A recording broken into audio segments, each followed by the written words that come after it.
എല്ലാവർക്കും സലു കിച്ചണിലേക്ക് സ്വാഗതം. നമ്മളുടെ സൽമാൻ നാളെ പോവാണ്. അപ്പോൾ പോകുന്ന പ്രമാണിച്ച് അവന് കുറച്ച് സ്വീറ്റ്സ് ഒക്കെ വാങ്ങിക്കണം എന്ന് പറഞ്ഞപ്പോൾ അതാ നമ്മൾ സ്വീറ്റ്സ് ഒക്കെ വാങ്ങാനായിട്ട് വന്നിരിക്കുകയാണ്. കാരണം അവന് കഴിക്കാൻ വേണ്ടിയിട്ടല്ല, നമ്മളെപ്പോഴും അങ്ങനെയാണല്ലോ, നാട്ടിൽ നിന്ന് ഗൾഫിലേക്ക് പോകുമ്പം അവിടുത്തെ നമ്മളുടെ സുഹൃത്തുക്കളൊക്കെ ഉണ്ടാവും, അവർക്കൊക്കെ ഇതൊക്കെ കൊടുക്കുമ്പോൾ ഒരു സന്തോഷം, അത്രയേ ഉള്ളൂ. അപ്പോൾ ഇങ്ങനെ അവനിങ്ങനെ ഓരോരുത്തർക്കും കൊടുക്കാനുള്ളതൊക്കെ എടുത്തു കഴിഞ്ഞു. ഇപ്പം ഞാൻ പറയുന്നുണ്ട്, സ്വീറ്റ്സ് മാത്രം മതിയോ നിനക്ക്, ബീഫ് വരട്ടിയതോ മട്ടണോ ഒക്കെ വേണമെന്ന് ചോദിച്ചപ്പോൾ അവൻ പറഞ്ഞ ആ ഐറ്റംസ് ഒന്നും വേണ്ട, അതൊക്കെ പാടാണ്. ഒന്നാമത് ശരിയാണ്, ട്രാവൽ ചെയ്യുമ്പോൾ ഇങ്ങനെയൊക്കെയുള്ള ഐറ്റംസ് കൊണ്ടുപോകുമ്പോൾ തന്നെ ഭയങ്കര ബുദ്ധിമുട്ടാണ്. പ്രത്യേകിച്ച് ഒറ്റയ്ക്കൊക്കെ ആവുമ്പം ബാച്ചിലർ എന്നുള്ള ഗണത്തിൽപ്പെട്ടു നമ്മുടെ സലു. അപ്പോൾ അതൊക്കെ കഴിഞ്ഞപ്പോഴേക്ക് നമ്മളുടെ റിച്ചു പറഞ്ഞു നമുക്ക് ഇക്കാക്കൊരു ട്രീറ്റ് കൊടുക്കാൻ വാപ്പാന്ന് പറഞ്ഞിട്ട്, അങ്ങനെ ഞങ്ങളിപ്പോൾ ദാ അവന് ട്രീറ്റ് കൊടുക്കാൻ വന്നിരിക്കുകയാണ് കേട്ടോ. ട്രീറ്റ് എന്ന് പറയുമ്പം അവൻ്റെ ബർത്ത്ഡേ ആണ് സെപ്റ്റംബർ 18. അപ്പോൾ ഇനിയിപ്പോൾ അവൻ പോയി കഴിഞ്ഞാൽ അത് നടക്കത്തില്ലല്ലോ. സാധാരണഗതിയിൽ ഞങ്ങളുടെ എല്ലാവരുടെയും ബർത്ത്ഡേ നിങ്ങൾക്ക് എല്ലാവർക്കും അറിയാമല്ലോ, നമ്മൾ പോലും അറിയാതെ സർപ്രൈസ് തരുന്ന ഒരാളാണ് സലു. അപ്പം അവൻ്റെത് നമ്മൾ അവനും ഒരു സർപ്രൈസ് കൊടുക്കണ്ടേ. അങ്ങനെയാണ് ഇപ്പോൾ ഇതാ നമ്മളിവിടെ വന്നിട്ട് ഈ ഒരു ഇത് സ്റ്റാർട്ടറാണ് കേട്ടോ, സ്വീറ്റ് കോണിൻ്റെ നല്ല ടേസ്റ്റാണ് കേട്ടോ, ഒരു പ്രത്യേക ടേസ്റ്റാണ്. ഈ ഒരു മെനു നമ്മളെ പരിചയപ്പെടുത്തി തന്നത് സലു തന്നെയാണ് കേട്ടോ. മുൻപ് വന്നപ്പോൾ അവൻ ഓർഡർ കൊടുത്ത് വാങ്ങിയാണ്. ഇപ്പം ഇവിടെ വരുമ്പോഴേക്കൊക്കെ നമ്മൾ ഈ ഒരു മെനു ഓർഡർ കൊടുക്കും. നല്ല ടേസ്റ്റാണ്. പിന്നെ ഒരു ഹൈലൈറ്റ് ഇത് തന്നെയാണ് നമ്മളെ തിളയ്ക്കുന്ന മീൻ കറി കേട്ടോ, അടിപൊളിയാണ്. അതിങ്ങനെ ആ ചട്ടിയിലിരുന്ന് ഇങ്ങനെ തിളയ്ക്കുന്നത് കാണുമ്പോഴേ നല്ല രസമാണ്. പിന്നെ ഇവിടെ പിള്ളേർ ഗ്രില്ലാണ് ഓർഡർ കൊടുത്തത്. അപ്പം നമ്മൾ ഇങ്ങനെയൊക്കെ തന്നെയാണ് മിക്കവാറും ഓർഡർ കൊടുക്കണം. പിന്നെ അതിൻ്റെ ഇടയിൽ അപ്പവും പൊറോട്ടയൊക്കെ ഉണ്ടാവും. അപ്പം ഇന്നിപ്പം ഇവരൊക്കെ അപ്പവും പൊറോട്ടയും ഇതുപോലെയുള്ള ഐറ്റംസ് കൊടുത്തപ്പം ഞാനാണ് അവരിൽ നിന്ന് വ്യത്യസ്തമായിട്ട് എനിക്ക് നൂഡിൽസ് വേണം എന്ന് പറഞ്ഞു. അപ്പം നിസാറിക്ക പറയുകയും ചെയ്ത, പിള്ളേർ കാണിക്കണ കാര്യം ഇപ്പം നീയാണ് തലകുത്തനെ കാണിക്കണത്. അത് കണ്ടോ, അവരൊക്കെ അപ്പമാണ് ഓർഡർ കൊടുത്തത്. അപ്പം എന്തെങ്കിലുമൊക്കെ ഒരു വ്യത്യസ്തത വേണ്ടേ. അപ്പം ഇതൊക്കെ ഒരു സന്തോഷം. ഇവരൊക്കെ ഉള്ളപ്പം ഞാൻ എപ്പോഴും പറയുന്നത് പോലെ എല്ലാവരും ഉള്ളപ്പം ഇങ്ങനെ ഒരുമിച്ചിരുന്ന് കഴിക്കാൻ കിട്ടുന്ന അവസരങ്ങൾ എല്ലാവരും അത് യൂട്ടിലൈസ് ചെയ്യണം എന്ന് തന്നെയാണ് ഞാൻ പറയുന്നത്. അതിൻ്റെ ഒരു സന്തോഷം പിന്നെ നമുക്ക് കിട്ടത്തില്ല കേട്ടോ. അപ്പം അങ്ങനെ ഫുഡെല്ലാം കഴിച്ചു കഴിഞ്ഞ് ലാസ്റ്റ് നമ്മൾ എവിടെ ചെന്നാലും വാങ്ങിക്കുന്ന ഒരു സംഭവമാണ് ഇത് കേട്ടോ, പാഷൻ ഫ്രൂട്ട് മൊഹിത്തോ. അത് ഭയങ്കര ഇഷ്ടമാണ്. പക്ഷെ ഇന്ന് എനിക്കത് വേണ്ട. അപ്പം ഞാൻ പറഞ്ഞു എനിക്കത് വേണ്ടെന്ന് പറഞ്ഞു. അങ്ങനെ ഇപ്പം ഇവർ ചോദിക്കുന്നുണ്ട് ഷെയർ ചെയ്യാം കുടിക്കെന്നൊക്കെ പറഞ്ഞു. ഞാൻ പറഞ്ഞു എനിക്ക് വേണ്ട. ചില സമയം അങ്ങനെയാണ്, എനിക്ക് അതിനോട് വലിയൊരു ഇത് തോന്നത്തില്ല. ഞാൻ പുഡിങ് വാങ്ങി. ഈ പുഡിങ് ഇങ്ങനെ തട്ടുമ്പം എനിക്ക് തോന്നണത്, ഒരു തമാശ പറയാൻ കേട്ടോ, പ്രസവിച്ച കുഞ്ഞുങ്ങളുടെ ചന്തിക്കിട്ട് തട്ടുമ്പോൾ എങ്ങനെ ഇരിക്കും അതാണ് എനിക്ക് എപ്പോഴും തോന്നുന്നത്. അപ്പോൾ ഇതൊക്കെ ഒരു തമാശ കേട്ടോ, അല്ലാതെ ഇതിനൊന്നും ഇങ്ങനെ ഭയങ്കര സീരിയസ് ആയിട്ടൊന്നും കാണണ്ട. നമുക്ക് തമാശ പറയേണ്ട സമയത്ത് നമ്മൾ തമാശ പറയണം, അല്ലേ? സീരിയസ് ആവേണ്ടടുത്ത് നമ്മൾ സീരിയസ് ആവണം. അപ്പോൾ ഫുഡൊക്കെ കഴിച്ച് കഴിഞ്ഞിട്ട് ഇപ്പം നമ്മളിതാ ഇനിയിപ്പോൾ നേരെ വീട്ടിലേക്ക് വേണം പോവാൻ. ശരിക്കും പറഞ്ഞാൽ സലൂന് എനിക്ക് എൻ്റെ മനസ്സിൻ്റെ ഒരു ഇത് വെച്ചിട്ട് നോക്കിക്കഴിഞ്ഞാൽ ഒന്നുമല്ല ഞാൻ സലൂന് ചെയ്യുന്നത് കേട്ടോ. കാരണം എനിക്ക് അവനെ എത്ര സന്തോഷിപ്പിച്ചാലും മതി വരത്തില്ല, അങ്ങനെ ഒരു വ്യക്തിയാണ് ഞാൻ.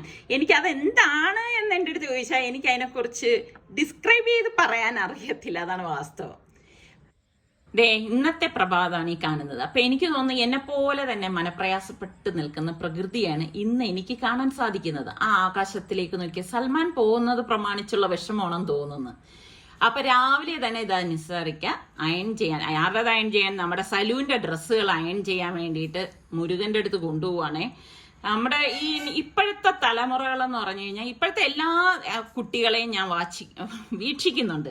പക്ഷേ നമ്മളുടേത് പോലെയുള്ള ഒരു ആറ്റിറ്റ്യൂഡല്ല അവരുടെ ആ ഒരു രീതി ശരിയല്ല എന്നാണ് എൻ്റെ ഒരു അഭിപ്രായം. കാരണം നമ്മളൊരു യാത്ര പുറപ്പെടുന്നതിന് മുൻപ്, ഇപ്പം ഞങ്ങളൊക്കെ ആണെങ്കിലുണ്ടല്ലോ 2-3 ദിവസം മുൻപ് തന്നെ എല്ലാം ഒരു സെറ്റ് ചെയ്ത് വെക്കും. പ്രത്യേകിച്ച് ഞാൻ കേട്ടോ, നിസാർക്ക് ഒരു ട്രാവൽ ചെയ്യുമ്പോൾ നിസാർക്കൊക്കെ വേണ്ട കാര്യങ്ങളെല്ലാം ഞാൻ എടുത്തു വെച്ച് എല്ലാം റെഡിയാക്കി എടുക്കും. പക്ഷെ ഇപ്പോഴത്തെ കുട്ടികൾ എന്ന് പറഞ്ഞാൽ അവർ ആ സമയം നോക്കി നിൽക്കും. അപ്പം ഞാനിവിടെ ഇവരെ സലൂൻ്റെ അടുത്തായാലും സുലുവിൻ്റെ അടുത്തായാലും റിച്ചുവിൻ്റെ അടുത്തായാലും വഴക്കുറയുന്ന ഒരു കാര്യം ഇതാണ്, എനിക്കത് ഇഷ്ടമില്ല. എപ്പോഴും നമ്മൾ ആ സമയത്ത് ചെയ്യാതെ അതിനു മുൻപ് നമുക്ക് വേണ്ട കാര്യങ്ങൾ, നമുക്കറിയാലോ നമ്മളൊരു യാത്ര പുറപ്പെടുന്നെന്ന്, അപ്പം അതെല്ലാം അടുക്കി പിറക്കിയൊക്കെ വയ്ക്കണം. അല്ലാതെ നമ്മൾ പിന്നെ ആവരുത്. ഇപ്പം ഞാൻ മോളടുത്തും പറയുന്നുണ്ടത്. ഇന്നത്തെ നമ്മളുടെ ബ്രേക്ക്ഫാസ്റ്റ് എന്ന് പറയുന്നത് ഇതാ ഗോതമ്പൂട്ടാണ്. കുറേ നാളായിട്ട് ഇവിടെ ഗോതമ്പൂട്ട് ഇപ്പോൾ ഉണ്ടാക്കിയിട്ടല്ലേ. ഞാൻ വെച്ച് ബിരിയാണി എന്താ രാവിലെ ഉണ്ടാക്കാൻ വേണ്ടി. ഇതൊക്കെ എന്താണ് ഈ സംഭവം? എന്താണ് ഇത്? സംഭവം ഒരു മസാലക്കൂട്ടാണ്, വളരെ എളുപ്പത്തിൽ തയ്യാറാക്കി എടുക്കാൻ പറ്റുന്ന സാമ്പാർ. നമുക്ക് പരിപ്പൊന്നും ഇല്ലാതെ തന്നെ. എന്തായാലും ഇത് തണുക്കാൻ ഞാൻ വെച്ചിരിക്കാറുണ്ട്. അപ്പം ഇനി ഇത് തണുത്ത ശേഷമേ അരച്ചെടുക്കും. ഇത് റെഡി ആയിട്ടുണ്ട്. ISROയുടെ റോക്കറ്റ് പോകും. കുറച്ച് ടൈറ്റാണ്.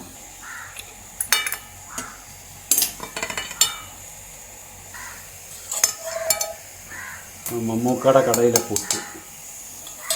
ഏത് മമ്മൂക്ക? ഏതോ ഒരു മമ്മൂക്ക. ഇപ്പം നിസാറിക്കാണെങ്കിൽ രാവിലെ 1-2 സ്ഥലത്ത് പോകേണ്ട അത്യാവശ്യം ഉള്ളതുകൊണ്ട് ഇപ്പം നിസാറിക്ക ഒരുമിച്ച് കഴിക്കാനായിട്ട് നിൽക്കണില്ല. നിസാറിക്കുള്ള ഫുഡ് കൊടുക്കാൻ പറഞ്ഞു. അപ്പോൾ നിസാറിക്കാണെങ്കിൽ പിന്നെ പഴം മതിയല്ലോ, കറിയുടെ ഒന്നും ആവശ്യമില്ല. അപ്പം ഞാൻ നിസാറിക്കുള്ള പുട്ടാണ് ഇപ്പം പെട്ടെന്ന് റെഡിയാക്കി എടുക്കുന്നത്. അപ്പം ഇങ്ങനെയൊക്കെ വരുമ്പോഴേക്ക് ഞാൻ ആദ്യം വരുന്നവർക്ക് ആദ്യം കൊടുക്കുകയാണ് ചെയ്യണത്. അപ്പം നിസാറിക്കൊക്കെ ഏറ്റവും ഇഷ്ടമുള്ള വിഭവമാണ് ഇത് കേട്ടോ. ഗോതമ്പ് പുട്ടും പാളയംകുടം പഴവും നല്ല കോമ്പിനേഷനാണ് അല്ലേ? ചൂട് പുട്ടില് പഴം ഇങ്ങനെ ബ്രേക്ക്ഫാസ്റ്റിൽ എനിക്ക് ഏറ്റവും ഇഷ്ടമുള്ള സാധനം ഇതാണ്. നിങ്ങൾക്കൊക്കെ ബ്രേക്ക്ഫാസ്റ്റിൽ ഏറ്റവും ഇഷ്ടമുള്ള ഐറ്റം എന്ന് പറഞ്ഞേ. എനിക്കിഷ്ടം പത്തിരിയും മട്ടൻ കറിയും. അങ്ങനെ സാധാരണക്കാരൻ്റെ അങ്ങനെയൊന്നും അല്ല കേട്ടാ. ഏതെങ്കിലും എടുക്കുമ്പോൾ തോന്നും അത് തന്നെയാണ് ഇഷ്ടം. പക്ഷെ എനിക്ക് എത്രയോ വർഷങ്ങളായിട്ട് എനിക്ക് ഇത് തന്നെ ഇഷ്ടം. എല്ലാവരും പുട്ടും പയറും മറ്റെന്നൊക്കെ പറയുമ്പോൾ എപ്പോഴും എനിക്കും ഇത് രണ്ടും തന്നെ. ഗോതമ്പൊട്ടായിരിക്കണം, പാളയംതോടം പഴമായിരിക്കണം. അപ്പോൾ എപ്പോഴും ഇങ്ങനെയാണ് കേട്ടോ. നിസാറിക്കതാ ഇതുപോലെ പുട്ട് പഴം കൂട്ടി കുഴച്ച് കഴിക്കും. അപ്പോൾ എനിക്കറിയാം അടുത്ത് എനിക്കായിരിക്കും തരുന്നത് എന്നുള്ളത് എനിക്ക് ഉറപ്പാണ് കേട്ടോ. കേട്ടോ അതങ്ങനെ തന്നെ ആണ് കേട്ടോ. ഇത്രയും കാലമായിട്ടും ഞാൻ അടുത്തുണ്ടെങ്കിൽ അല്ലെങ്കിൽ എന്നെ കിച്ചണിൽ നിന്ന് വിളിപ്പിച്ചെങ്കിലും ഒരു ഉരുള ഇതുപോലെ തരും. അതൊക്കെ ഒരു സ്നേഹത്തിൻ്റെ സ്നേഹത്തിൻ്റെ സിമ്പിൾ എന്ന് ഞാൻ വിശ്വസിക്കുന്നു. അപ്പം ഞാൻ എപ്പോഴും പറയും, സലുവേ ഇതൊക്കെ കണ്ടു പഠിച്ചോ എന്നൊക്കെ ഞാനിങ്ങനെ പിള്ളേരുടെ അടുത്തൊക്കെ ഞാനിങ്ങനെ പറയാറുണ്ട് കേട്ടോ. വാപ്പാടെ നല്ല ശീലങ്ങളെല്ലാം നിങ്ങൾ കണ്ടുപഠിക്കണം. അങ്ങനെ വന്നാൽ മാത്രമല്ലേ ദൃഢമായ ദാമ്പത്യ ജീവിതം നമുക്ക് ഉണ്ടാകത്തുള്ളൂ. അപ്പം തിരിച്ചും അങ്ങനെ തന്നെ ആയിരിക്കണം അല്ലേ? പെൺകുട്ടികളും ഭർത്താക്കന്മാരെ ഈ ഒരു രീതിയിൽ തന്നെ കൺസിഡർ ചെയ്ത് അവരുടെ ഇഷ്ടാനിഷ്ടങ്ങൾക്കൊത്ത് മാത്രമേ ജീവിക്കാവൂ എന്ന് ഞാൻ എപ്പോഴും പറയും. അപ്പോൾ ആ പുട്ട് റെഡി ആയിട്ടുണ്ട്. അപ്പോൾ ഇത് പിള്ളേർക്കൊക്കെ ഉള്ള പുട്ടാണ് കേട്ടോ. അപ്പോൾ അവർ വരുമ്പോൾ അവരൊരുമിച്ചിരുന്ന് കഴിച്ചോളും. അപ്പോൾ അങ്ങനെ എടുക്കണം. എനിക്കിങ്ങനെ രാവിലെ ബ്രേക്ക്ഫാസ്റ്റ് എനിക്ക് കഴിക്കാനായിട്ട് വലിയ നിർബന്ധമൊന്നുമില്ല കേട്ടോ. ഇതുപോലെ നിസാറിക്ക തരുമ്പോൾ കഴിക്കും. അപ്പോൾ നമ്മൾക്ക് സാമ്പാർ ഉണ്ടാക്കാൻ വേണ്ടിയിട്ട് ഞാൻ കൊച്ചുള്ളിയും എല്ലാം കൂടി ഒന്ന് വഴറ്റിയൊക്കെ എടുക്കണം. അപ്പോൾ ഇതിൻ്റെ ഡീറ്റെയിൽ റെസിപ്പിയൊക്കെ ഞാൻ മുൻപൊക്കെ കാണിച്ചിട്ടുള്ളത് തന്നെയാണ് കേട്ടോ. കാര്യം ഇന്നിപ്പം ഞാൻ സാമ്പാർ ഉണ്ടാക്കാനുള്ള കാര്യം, ഞാൻ ഇതിനു മുൻപ് എൻ്റെ വീഡിയോയിൽ ഞാൻ ചോദിച്ചിട്ടുണ്ടായിരുന്നു ആർക്കാണ് ഇത് ഇഷ്ടം എന്നുള്ളത്. നമ്മുടെ സലൂനാണ് സാമ്പാർ ഇഷ്ടം. അപ്പം ഈ സലു പോണതുകൊണ്ട് അവന് പ്രാധാന്യം കൊടുത്ത് അവൻ്റെ ഇഷ്ടങ്ങളാണ് ഇന്ന് ഞാനിവിടെ നടപ്പാക്കിക്കൊണ്ടിരിക്കുന്നത്. അപ്പോൾ നമ്മളുടെ മീൻകാരി ചേച്ചി ഒന്നും കണ്ടോ, സലുവിന് ഇഷ്ടമുള്ള ആവോലി മീനും കൊണ്ടാണ് വന്നിരിക്കുന്നത്. അപ്പം എനിക്കാണെങ്കിൽ ഈ പറഞ്ഞ മാതിരി സലു ആയാലും സൂലു ആയാലും റിച്ചു ആയാലും ഞാൻ എപ്പോഴും മക്കളുടെ ഇഷ്ടത്തിനനുസരിച്ച് തന്നെ ഓരോന്ന് ചെയ്യുന്ന ഒരാളാണ് കേട്ടാ. പടച്ചവൻ ഞാൻ മരിക്കും വരെ അതിനുള്ള മനസ്സും ആരോഗ്യമൊക്കെ എനിക്ക് തരട്ടെ എന്ന് തന്നെയാണ് ഞാനും ദുആ ചെയ്യണത്. അപ്പം പാര മീൻ എനിക്കിഷ്ടമുള്ള മീനാണ് കേട്ടോ. അതെനിക്ക് ഭയങ്കര ഇഷ്ടമാണ്. എന്താണെന്ന് അറിയത്തില്ലേ, സൗദിയിൽ പോയത് മൂലമാണ് എനിക്ക് പാര മീനിനോട് ഇത്ര ഒരു പ്രിയം വന്നു തുടങ്ങിയത്. ഇപ്പൊ നമ്മളുടെ കുറെ വ്യൂവേഴ്സ് എങ്കിലും പറയും, ഓ ഇത്തതാ തുടങ്ങി ഗൾഫിലെ ജീവിതം പറയുന്നതെന്ന്. ഗൾഫിൽ ജീവിച്ച ഒരാൾക്കും നമ്മൾക്ക് ഗൾഫ് ജീവിതം മറക്കാനൊന്നും ആവൂലെന്നേ. അത് അവിടെ ജീവിച്ചവർക്ക് അതിൻ്റെ ആ ഒരു സുഖദുഃഖങ്ങളൊക്കെ അറിഞ്ഞ് അത് പറയാൻ പറ്റുമോ? ശരിക്കും ഒരു പട്ടാളക്കാരെ പോലെയാണ് കേട്ടോ. നമ്മൾ ഇവിടെ വന്ന് നിൽക്കുമ്പോഴാണ് നമ്മൾ അവിടത്തെ കുറിച്ച് വാചാലയായി സംസാരിക്കുന്നത്. അപ്പൊ അതൊക്കെ നമ്മളുടെ കുറെ സന്തോഷ നിമിഷങ്ങളാണ് നമ്മൾ ഇതിലൂടെ പറയുന്നത്. അതിന് പിന്നെ മറ്റൊരർത്ഥമൊന്നും കാണണ്ട. അപ്പൊ ചേച്ചി എനിക്ക് മീനൊക്കെ വെട്ടി തന്ന ശേഷം പോവാണ്. അപ്പോൾ ഇനിയിപ്പം ഞാനിതെല്ലാം കഴുകി എടുത്തുകൊണ്ട് വന്ന് വെച്ചിട്ടുണ്ട്. അപ്പം ഞാൻ പൊരിച്ചെടുക്കാൻ വേണ്ടിയിട്ടാണ് ഈ മസാലയൊക്കെ ഇങ്ങനെ പുരട്ടിയെടുക്കുന്നത്. ഞാൻ എപ്പോഴും ഡയറക്റ്റായിട്ട് നേരെ അങ്ങ് മസാല പുരട്ടിയിടാൻ പൊരിക്കല്ല കേട്ടോ. ഇപ്പം തന്നെ ഞാൻ മസാല പുരട്ടിയിട്ട് ഞാൻ ഫ്രിഡ്ജിൽ വയ്ക്കും. എന്നിട്ട് പൊരിക്കുന്ന സമയം എടുത്ത് പൊരിച്ചെടുക്കുകയാണ് ചെയ്യുന്നത്. ഇതിലേക്ക് ഞാൻ മറ്റു മസാലകളൊന്നും ചേർത്തിട്ടില്ല. നമ്മുടെ മുളക് പൊടിയും കുരുമുളക് പൊടിയും മഞ്ഞപ്പൊടി അങ്ങനെയുള്ള പൊടികൾ മാത്രമേ ചേർത്തിട്ടുള്ളൂ.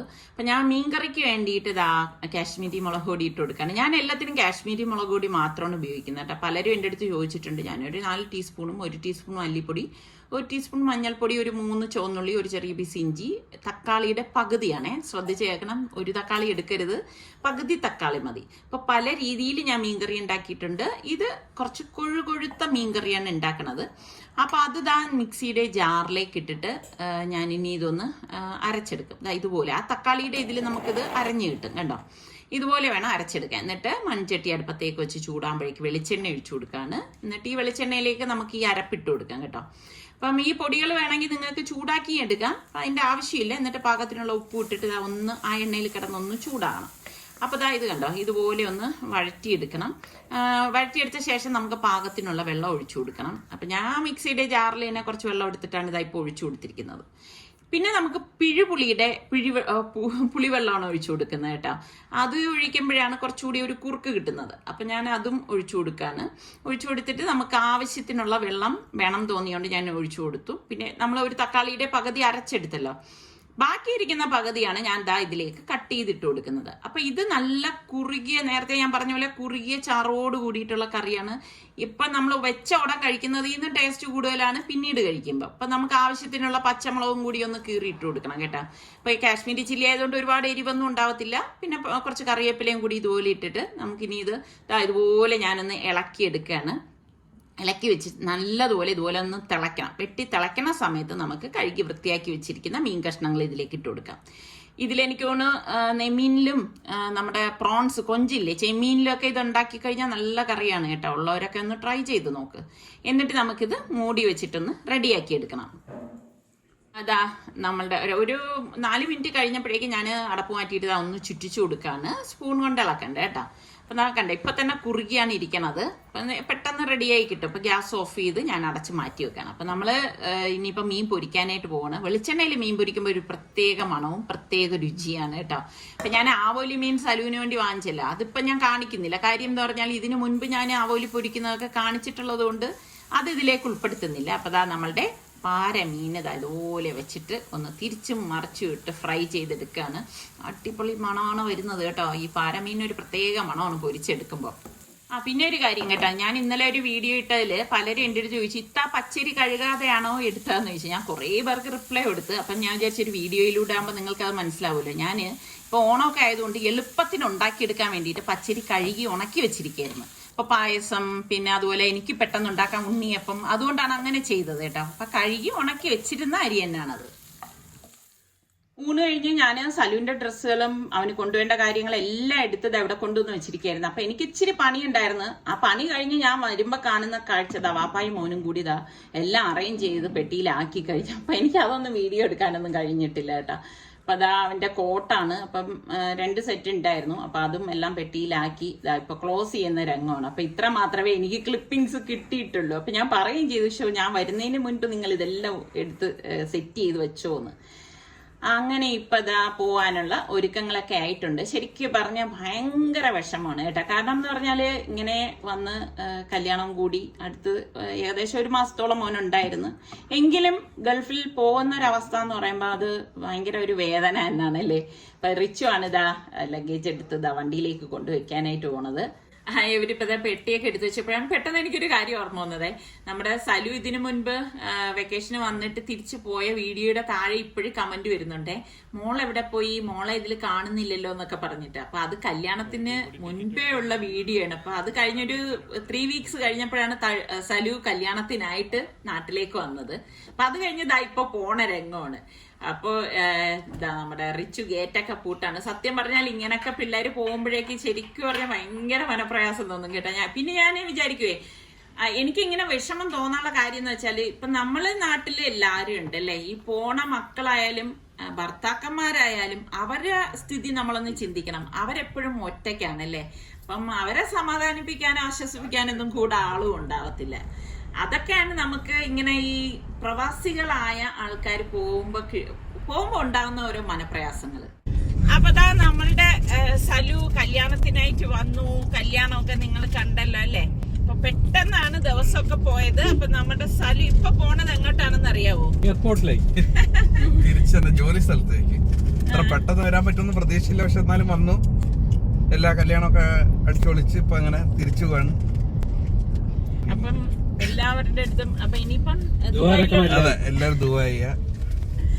ഇനിയിപ്പോ ദുബായിൽ എല്ലാ വ്യൂവേഴ്സ് അവിടെ എവിടെയൊക്കെ കാണുമ്പോ അല്ലേ സലു വിശേഷങ്ങള് കമന്റ്സിലൂടെ എനിക്ക് ഷെയർ ചെയ്യാറുണ്ട്. അങ്ങനെ ഇപ്പൊ പറഞ്ഞ് എയർപോർട്ട് എത്തുമ്പോ സത്യം പറഞ്ഞാൽ നെഞ്ചെടുപ്പ് ഇങ്ങനെ കൂടും കേട്ടോ.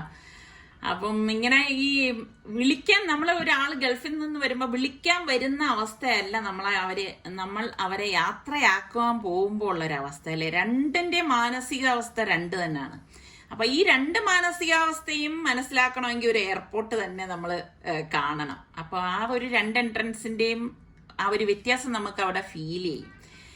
അപ്പൊ ഈ എയർപോർട്ടിൽ എത്തിയിട്ട് പിന്നെ ഈ വണ്ടി ഈ സാധനങ്ങളൊക്കെ ഇറക്കി വെക്കണ ആ ഒരു സീൻ ഉണ്ടല്ലോ, അതൊക്കെ ഭയങ്കര വിഷമിപ്പിക്കുന്ന രംഗങ്ങളാണ് കേട്ടോ. എനിക്കാണെങ്കിൽ ഭയങ്കര എനിക്കറിയില്ല കേട്ടോ. ഞാൻ എപ്പോഴും വിചാരിക്കും നമ്മൾ എപ്പോഴും നല്ല ബോൾഡായിട്ടിരിക്കണം എന്ന്. അപ്പൊ ഇതിനിടയിൽ സുൽത്താൻ വീഡിയോ കോൾ ചെയ്യാണ്.